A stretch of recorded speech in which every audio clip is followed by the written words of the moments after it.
클릭해 주셔서 감사합니다. 영상을 시청하기에 앞서 좋아요와 구독은 영상 제작에 큰 힘이 됩니다. 오늘도 행복한 하루 보내세요. 지금 시작합니다. 도현이라는 이름의 고등학생 소년이 있습니다. 그는 평소 부모의 잔소리에 시달리며 자라왔습니다. 학교 성적도 만족스럽지 않았고 부모는 늘 그런 도현을 몰아세웠습니다. 도현은 학교를 마치고 집에 돌아올 때마다 공부 좀 해라, 내가 커서 뭐가 되려고 그러냐 같은 말을 반복해서 들어야 했습니다. 교실에서는 자신감을 잃은 채 책상에 엎드려 있을 때가 많았고 친구들과의 관계도 썩 좋지 않았습니다. 도현에게도 의지할 만한 가족은 있었습니다. 그 같은 동네에 사는 할머니 박영자, 70을 훌쩍 넘겼지만 몸이 튼튼하고 마음도 따뜻한 분이었습니다. 그러나 할머니는 종종 도현에게 다가가 도현아, 학교는 잘 다니니? 밥은 먹고 다니니? 하고 안부를 물어도 도현은 귀찮아요. 그리고 할머니, 냄새 좀 안 나게 해요 같은 반항적인 말을 툭툭 내뱉었습니다. 사실 도현은 할머니가 싫다기보다는 할머니가 다가올 때마다 나에 대해 이것저것 간섭할 것만 같다는 막연한 반감이 들었습니다. 또한 자신이 처한 상황을 누구도 제대로 이해하지 못한다고 생각했기에 가족 누구에게도 마음을 활짝 열기가 어려웠습니다. 결국 어느 날 도현은 무거운 책가방 하나를 들고 집을 뛰쳐나가 버렸습니다. 더 이상 이 집 돌아가고 싶지도 않다. 도현은 가파른 골목을 빠른 걸음으로 내려가면서 결심했습니다.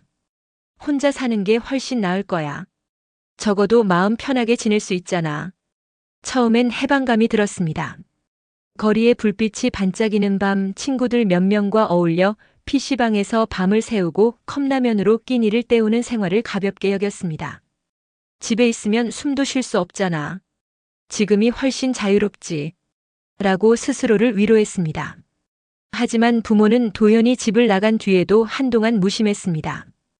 퇴근이 늦어 새벽에나 집에 들어오는 부모는 며칠이면 돌아오겠지 하고 대수롭지 않게 생각했습니다. 처음엔 휴대전화로 연락을 시도했지만 도현이 전화를 받지 않고 문자를 10자 이내 포기해버렸습니다. 시간이 일주일 넘도록 흘렀을 때에야 이제 경찰에 연락해야 하나? 하고 고민하기 시작했습니다. 하지만 그마저도 적극적으로 행동하지 못했습니다. 직장일이 바쁘니 우선 업무부터 어떻게 처리해야지, 아이 문제는 조금 더 지켜보자. 이런 식으로 서로 떠넘기듯 시간을 끌고 있었습니다.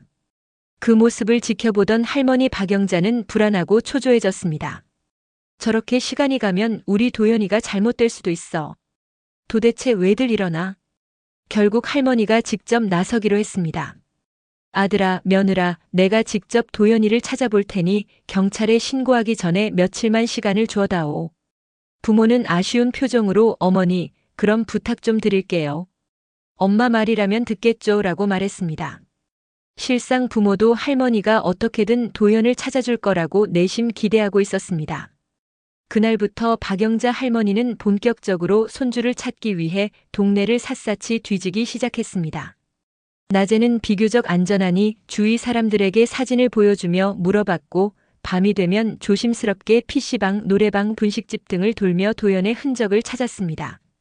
할머니는 70이 넘은 나이에 무리하는 게 아닌가 걱정도 됐지만 내가 움직이지 않으면 누가 우리 도현이를 찾아주겠냐는 마음으로 버텼습니다. 한 PC방 사장을 붙들고 도현이 사진 좀 봐주세요. 혹시 이 아이가 여기 왔나요? 하고 물으면 사장은 피곤한 얼굴로 며칠 전엔 온 것 같은데 그 뒤론 못 봤네요. 워낙 많은 아이들이 들락날락하니까요 라고 대답하곤 했습니다. 할머니는 아쉬움을 삼키며 고맙다는 인사를 건네고 다시 또 다른 곳으로 발길을 옮겼습니다. 어느 날 밤 비까지 내려 땅이 질척한 날이었습니다. 할머니는 옷깃을 여미고 우산을 꼭 붙들고 골목길을 비추는 가로등 아래를 서성거렸습니다. 우산 끝에서는 빗물이 똑똑 떨어졌고 거리는 한층 을씨년스러웠습니다. 머리칼은 이슬비에 살짝 젖었고 무릎 관절엔 점점 통증이 올라왔지만 도현이가 이 근처에 있진 않을까 하는 마음에 발걸음을 멈출 수가 없었습니다. 이런 식으로 닷새, 엿새가 지나도록 별다른 소득이 없자 할머니의 체력은 점차 한계에 다다랐습니다. 어느 날은 길가 벤치에 잠시 앉았다가 저혈압이 온 듯 눈앞이 빙빙 도는 경험을 하기도 했습니다. 이러다 내가 먼저 쓰러지겠구나. 그래도 도현이를 찾기 전에는 넘어질 수 없어라는 각오가 마음 한구석에 불씨처럼 살아있었습니다. 가끔은 위험한 상황도 있었습니다. 무리지어 서 있는 험상궂은 청소년들이 모여있는 코인 노래방 쪽으로 들어갔다가 그 아이들이 할매, 여기 왜 온 거예요? 놀 데가 없어요? 하고 빈정거리자 할머니는 기죽지 않고 도현 사진을 꺼내 보이며 물었습니다. 혹시 우리 도현 못 봤니? 내 또래 정도 되는데 가방을 들고 여기저기 떠돌아다니는 아이다. 몇몇은 코웃음을 쳤고 어떤 아이는 저번에 PC방에서 본 애 같기도 잘 모르겠는데요. 라고 시큰둥하게 대꾸했습니다. 그래도 그 한마디가 작은 실말이라도 될까 싶어 할머니는 끝까지 인사를 건네고 나왔습니다. 아무튼 고맙다. 혹시 보게 되면 알려다오. 또 하루는 길거리에서 구걸하던 노숙인 아저씨에게도 사진을 보여주며 이 아이 못 보셨나요? 제 손주입니다 하고 물어봤습니다. 그 아저씨는 할머니의 눈에서 절박한 마음을 느꼈는지 내가 이 뒷골목에서 지내니 혹시라도 보게 되면 알려드릴게요라고 정중히 약속했습니다. 할머니는 감사하다는 말을 전하며 호주머니에 있던 약간의 동전을 건넸습니다. 노숙인 아저씨는 이 할머니 정말 간절한가 보네 하는 안쓰러운 표정을 지었고 할머니는 정말 감사합니다라는 말밖에 하지 못했습니다. 늦은 밤 어느 뒷골목에서 날이 선소리를 내는 불량배 무리와 마주친 적도 있었습니다. 너 뭐야 여기서 뭘 기웃거리는데? 하고 무섭게 몰아붙이는 그들에게 할머니가 손주를 찾고 있다고 하자 이들은 오히려 할매 얼른 돌아가. 여기 위험해라는 시큰둥한 말을 남기며 비키긴 했지만 금방이라도 무슨 일이 터질 것 같은 긴장감이 감돌았습니다. 다행히 인근 상인이 이 광경을 보고 달려와 어머니 여기서 뭐 하십니까? 조심하세요. 라며 구해주었습니다. 그 상인은 할머니에게 물병과 호떡을 건네며 따뜻한 거라도 드시고 힘내세요. 손주 꼭 찾길 바랍니다라고 말해주었고 할머니는 연신 고개를 숙여 감사를 표했습니다. 그 시각 도현은 과연 어디에서 무엇을 하고 있었을까요? 처음엔 PC방과 친구 집을 오가며 며칠을 보냈습니다. 하지만 친구 부모가 도대체 왜 학교는 안 가고 이런 식으로 지내니? 당장 집에 돌아가라라며 싫은 기색을 내비치자 결국 더는 머물기 어려워졌습니다. 친구조차도 야, 우리 엄마 잔소리 심해. 미안한데 이제 가야 할 것 같다라고 말했습니다. 그때 도현은 씁쓸하게 웃으며 어쩔 수 없지 하고 허름한 가방을 챙겨 나왔습니다. 도현은 코인 노래방, PC방을 전전하며 밤을 새우곤 했지만 가진 돈이 떨어지자 그조차도 힘들어졌습니다. 노래방이나 PC방도 이용료를 내야 하는데 부모 카드도 없는 상태에서 오래 버틸 수가 없었습니다. 결국 길거리를 배회하다가 동전 몇 개로 음료수를 사 마시고 공중화장실에서 대충 세수를 하는 신세가 되었습니다. 집이 그립긴 한데 돌아가면 또 욕먹고 스트레스 받겠지라는 두려움에 발길은 선뜻 집 쪽으로 향하지 못했습니다. 가출하기 전에는 어디든 편하게 있을 거야라고 생각했는데 현실은 그리 녹록지 않았습니다. 사람이 모이지 않는 새벽 시간에 도현은 종종 공원 벤치나 버스 정류장 쉼터 같은 곳에서 추위에 떨며 잠시 눈을 붙였습니다.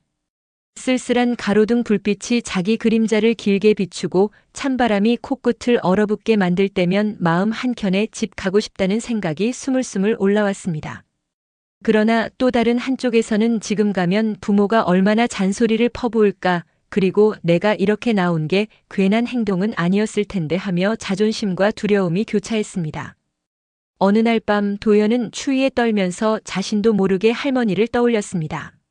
할머니가 밥 차려주고 등 두드려주며 잔소리 적게 해줬었지. 그때 왜 내가 귀찮아하기만 했을까? 이 생각이 떠오르자 가슴이 이상하게 울컥했습니다. 몸은 지치고 마음은 흔들렸으며 이제 어디로 가야 하나 막막한 심정이 컸습니다.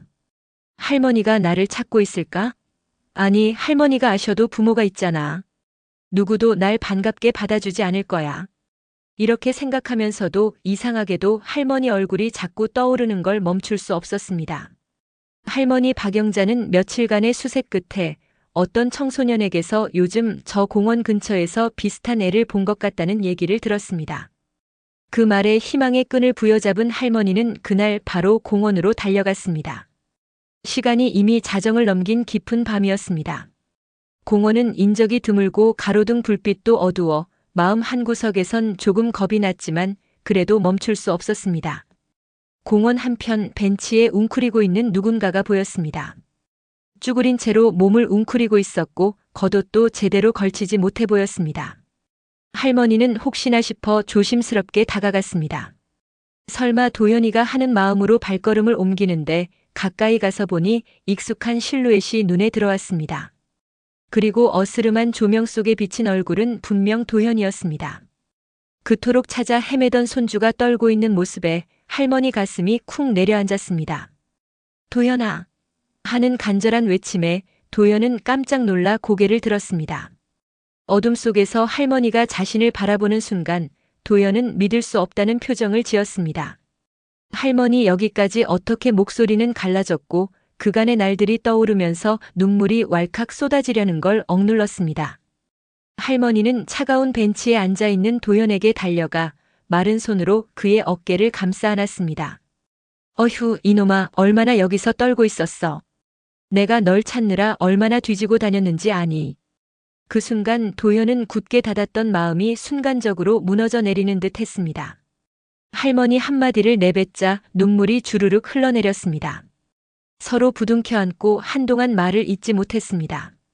할머니가 도연의 차가운 손을 꼭 쥐고 일어나자 이러다 몸 상해. 할머니랑 같이 가자. 지금 당장 집에 가긴 어렵다면 내 집으로라도 가자. 라고 다독였습니다. 도연은 고개를 숙인 채 집에 돌아가기 싫어요. 엄마 아빠 잔소리 또 들을 것 같아서라고 중얼거렸습니다. 할머니는 그 말을 듣고 나지막이 대답했습니다. 그럼 일단 우리 집에 가자. 내 부모랑은 천천히 이야기해보자. 지금은 내가 몸부터 추스르고 쉬어야지. 할머니는 도연을 데리고 자신이 살고 있는 작은 월세방으로 향했습니다. 구식 난방이 깔려 있지만 그래도 적당히 아늑하고 깔끔하게 정돈된 집이었습니다. 밤이 늦었지만 도연은 지친 몸으로 들어오자마자 따뜻한 느낌을 받았습니다. 생각보다 포근하네 하고 속으로 중얼거렸습니다. 할머니는 먼저 온수를 틀어놓고 깨끗한 수건과 옷까지 몇 벌을 챙겨두었습니다. 얼른 씻고 나와. 많이 추웠을 테니 뜨거운 물로 몸을 녹여. 도연은 그 말에 살짝 고개를 끄덕이고 욕실로 들어갔습니다. 거울에 비친 자신은 거의 초췌한 몰골이었습니다. 머리는 기름져 있고 얼굴은 까칠하게 변했으며 눈가에는 붓기까지 있었습니다. 옷은 군데군데 먼지가 묻어 있었고 발은 고생한 흔적으로 여기저기 상처가 나 있었습니다. 내가 이렇게 망가졌나 하고 현타가 오는 순간 다시금 집이 그립다는 감정이 얼굴을 스쳤습니다. 따뜻한 물로 샤워를 마치고 나오자 거실 탁자 위에 뜨거운 국물과 간단한 반찬이 차려져 있었습니다. 할머니는 허기가 졌을 텐데 우선 이거라도 먹으렴. 다행히 냉장고에 몇 가지 재료가 있어서라고 했습니다. 도연은 고개를 떨군 채 수저를 들었습니다. 한 숟갈을 입에 넣으니 진한 국물 맛이 혀끝에 전해졌습니다. 곧 온몸이 풀리는 듯했고 마음 한구석에서 서러움이 북받쳐 올라왔습니다. 누가 보든 말든 결국 울음이 터지고 말았습니다. 이럴 거면 왜 가출한다고 뛰쳐나왔지 하는 자책감과 함께 그래도 할머니가 자신을 품어주고 있다는 안도감이 교차했습니다. 할머니는 말없이 손주의 등을 토닥였습니다. 그래, 마음껏 울어라. 울면 조금은 나아질 거다. 도연은 한참을 울고 나서야 마음이 조금 차분해졌고 구부정한 자세로 국물을 마저 먹었습니다. 그리고는 할머니가 내준 옷을 입고 작은 이불 속으로 들어가 몸을 뉘었습니다. 누운 채로 천장을 보니 간만에 안전한 곳에 있다는 실감이 났습니다. 그렇게 얼마 지나지 않아 깊은 잠에 빠져들었습니다. 한편 할머니는 거실 탁자에 혼자 앉아 깜빡거리는 전등 불빛을 바라보고 있었습니다. 가슴속에서는 여러 가지 후회와 자책이 물밀듯이 밀려왔습니다. 내가 조금만 더 일찍 도연이 마음을 알아줬다면 이렇게까지 되지 않았을 텐데. 내가 도연이하고 마음 놓고 이야기해 본 적이 언제였더라. 조용히 한숨을 내쉬면서 그나마 오늘은 도연을 찾았다는 안도감에 눈물을 글썽였습니다. 다음 날 아침 할머니는 간단한 아침밥을 차렸습니다. 따뜻한 국과 달걀 프라이, 김치 몇 조각, 도현은 부스스 일어나 눈을 비비며 식탁 앞에 앉았습니다. 그리고는 작은 목소리로 할머니 잘 잤어요 라고 말했습니다. 할머니는 새삼스러웠습니다. 평소에는 도현이 짜증을 부리기 일쑤였는데 이렇게 고분고분한 모습을 보니 마음이 짠했습니다. 도현은 밥 한 숟갈을 뜨다가 문득 울컥한 표정이 되었습니다. 할머니 고맙습니다. 저 정말 너무 힘들었어요. 그리고는 자신이 왜 가출했는지, 요즘 들어 부모에게 듣는 잔소리가 얼마나 괴로웠는지, 친구 관계도 좋지 않아 학교 다니는 게 힘들었고 성적 문제도 자신에게 커다란 스트레스를 준다는 사실을 줄줄이 털어놨습니다. 할머니는 고개를 끄덕이며 그래, 내가 이렇게까지 힘들었다니 정말 미안하구나. 어른들이 세심하게 챙겨주지 못했어. 하지만 가출하는 건 정말 위험한 거야. 길에서 무슨 일을 당했으면 어쩔 뻔했니? 지금이라도 돌아와줘서 정말 다행이야 라고 부드럽게 대답했습니다. 도현은 복잡한 속내를 모두 쏟아내며 눈물을 다시 훔쳤습니다. 나도 알긴 알아요. 이렇게 떠돌면 안 되는 거. 근데 집에만 가면 또 뭐라 할까봐 무서웠어요. 할머니는 그 말에 너 참 속 많이 탔겠구나. 그래도 할머니가 옆에 있을 테니 천천히 다시 생각해보자. 당장은 내 부모도 화가 났겠지만 너를 버리려는 건 아니잖니라고 달랬습니다. 이야기를 들은 뒤 할머니는 도현 부모에게 전화를 걸어 도현이를 찾았다고 전했습니다. 그 소식을 들은 부모는 비로소 한시름 놓았는지 어머니 정말 감사합니다. 어서 데리고 집에 돌아오세요라고 말했습니다. 하지만 할머니는 바로 아직 아이가 집에 가고 싶어 하지 않는다. 좀 더 시간이 필요하다고 솔직히 얘기했습니다. 부모는 의아해하면서도 집에 오면 우리가 잘 타이를 건대요 라고 답했습니다. 할머니는 한숨을 쉬며 말했습니다. 그래서 아이가 싫어하는 거야. 이번 기회에 도현이를 단번에 잡으려 들면 안 돼. 천천히 대화를 나누고 아이 마음부터 잘 보듬어야 해. 부모는 한동안 침묵했습니다. 그리고 서로 상의한 끝에 네, 어머니 말씀대로 해볼게요. 어떻게 하면 좋을까요? 하고 물었습니다. 할머니는 조심스럽게 가족 상담이나 학교 상담도 받아보는 게 어떨까? 혼자 해결하기 힘든 부분이 있잖니라고 제안했습니다. 부모는 처음엔 뜨악해했지만 곧 우리가 그동안 좀 무심했네요. 도현이 마음을 저희가 전혀 몰랐던 것 같아요. 어머니 말씀대로 해볼게요라고 양보했습니다. 도현도 이 소식을 들었습니다. 할머니가 너희 부모가 조금 달라지려고 한대. 상담도 받아보겠다고 하고 내 마음을 존중하겠다고 해라고 전하자 도현은 시큰둥한 표정이었지만 내심 놀랐습니다. 설마 진짜로 그렇게까지 한다고? 괜히 하는 소린 아닌가? 의심 반 기대 반이 뒤섞였습니다. 할머니는 한번 믿어봐라. 그래도 너희 부모야. 누가 뭐래도 널 제일 걱정하고 있을 거야 라고 다시금 설득했습니다. 결국 할머니가 중재해 그럼 당분간은 우리 집에서 지내면서 학교를 다니고 주말마다 부모와 함께 만나 식사도 하고 대화해보자. 마음 정리가 되면 내가 다시 집으로 돌아가는 걸로 하자. 어떠니? 라는 절충안을 내놓았습니다. 도현은 곰곰이 생각한 뒤 그래요. 지금 당장은 집에 가기 부담스럽지만 조금 더 마음 정리하고 싶어요라고 대답했습니다. 부모도 이 결정에 동의했고 어머니께 죄송하지만 한동안 아이 좀 부탁드립니다라며 감사 인사를 전했습니다. 할머니는 내 손주 내가 돌봐야지. 하지만 너희도 빨리 정신 차리고 더 노력해야 한다고 못 박았습니다. 그로부터 몇 주가 지났습니다. 도현은 아침이면 할머니 집에서 등교 준비를 했습니다. 할머니는 손주가 학교에 늦지 않도록 깨워주고 간단하게 도시락을 싸주었습니다. 도현은 처음엔 창피해요. 내가 애도 아니고 하다가도 그래도 도시락을 받으면 마음 한편이 따뜻했습니다. 학교에서 점심시간이 되면 아직은 완전히 풀리지 않은 친구들의 시선에 조금 주눅이 들기도 했습니다. 그래도 예전보다는 마음이 한결 편해졌습니다. 어차피 난 집이 아니라 할머니 집에서 지내. 부모한테는 잔소리 안 듣고 좀 괜찮네. 하고 스스로 다독이기도 했습니다. 오후가 되어 학교 수업이 끝나면 도현은 할머니와 함께 상담 선생님을 찾아갔습니다.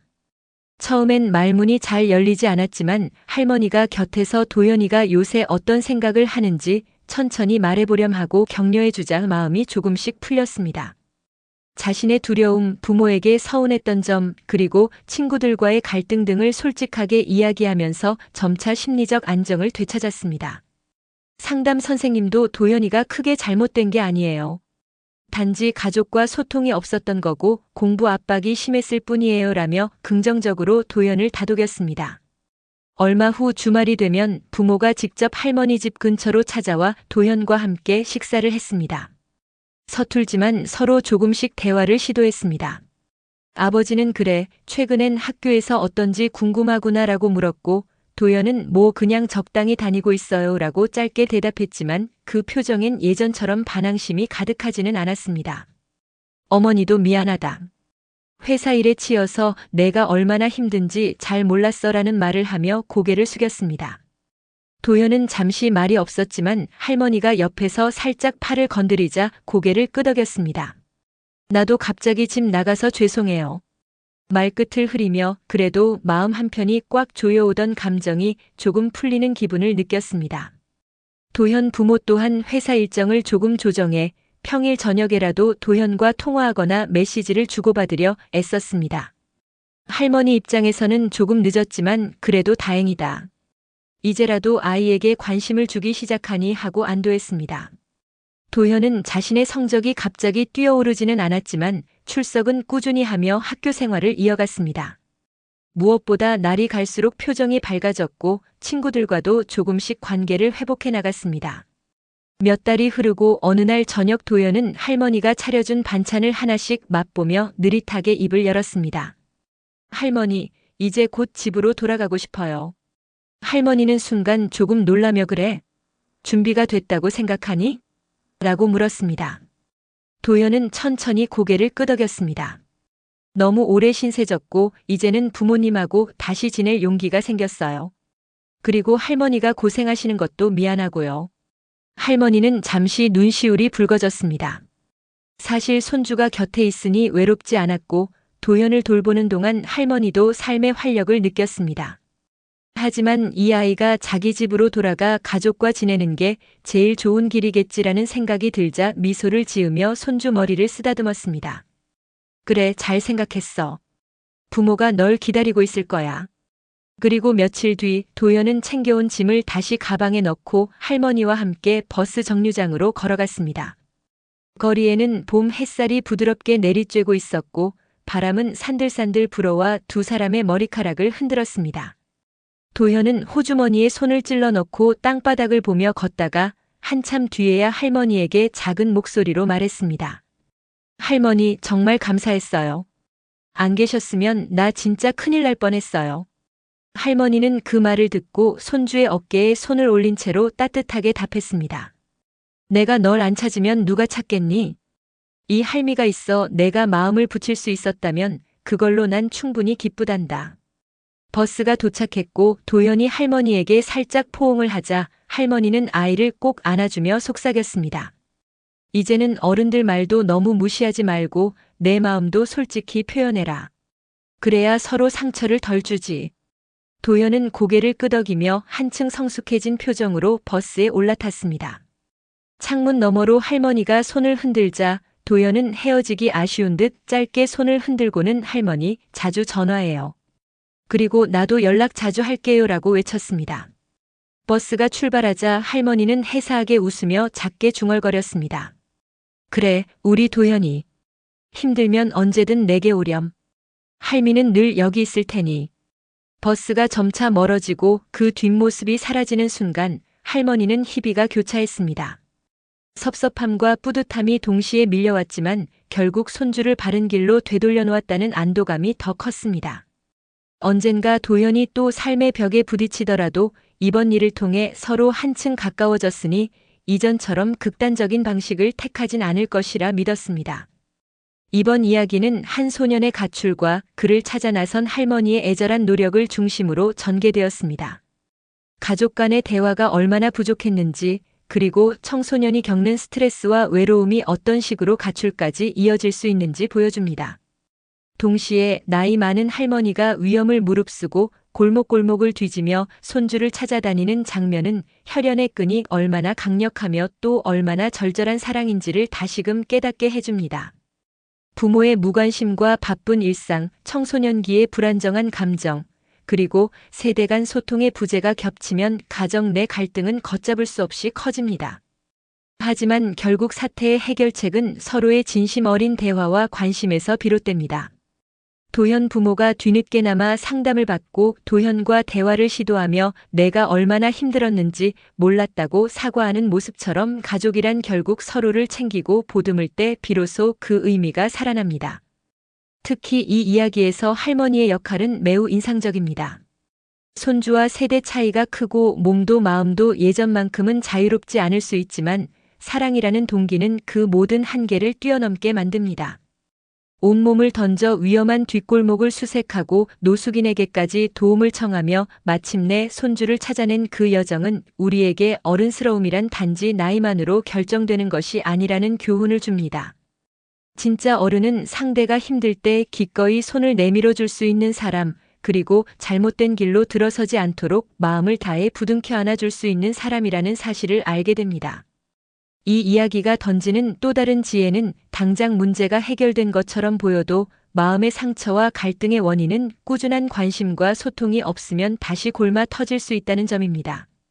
도현은 결국 집으로 돌아갔지만 가족들이 그와 지속적으로 대화를 나누고 시간을 함께해야만 진정한 화해와 성장이 이루어질 것입니다. 그리고 그 곁에는 언제나 할머니라는 따뜻한 버팀목이 존재합니다. 도현이 다시 무너지려 할 때 이 할머니가 건네줄 한마디 말과 한 끼의 밥이 얼마나 중요한 의미가 되는지 이야기를 통해 절절히 느낄 수 있습니다. 청소년 문제, 가족 해체 위기, 세대 갈등은 현대 사회에서 흔히 벌어지는 현상입니다.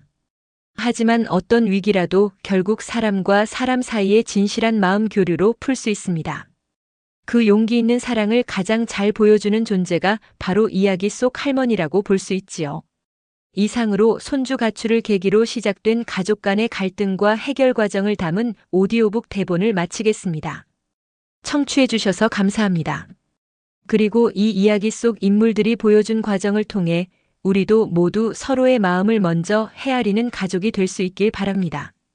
언제든 힘들고 지칠 때 누군가 곁에서 등을 토닥여 줄 수 있다면 그 어떤 문제도 언젠가는 해결의 실마리를 찾게 될 것입니다. 감사합니다.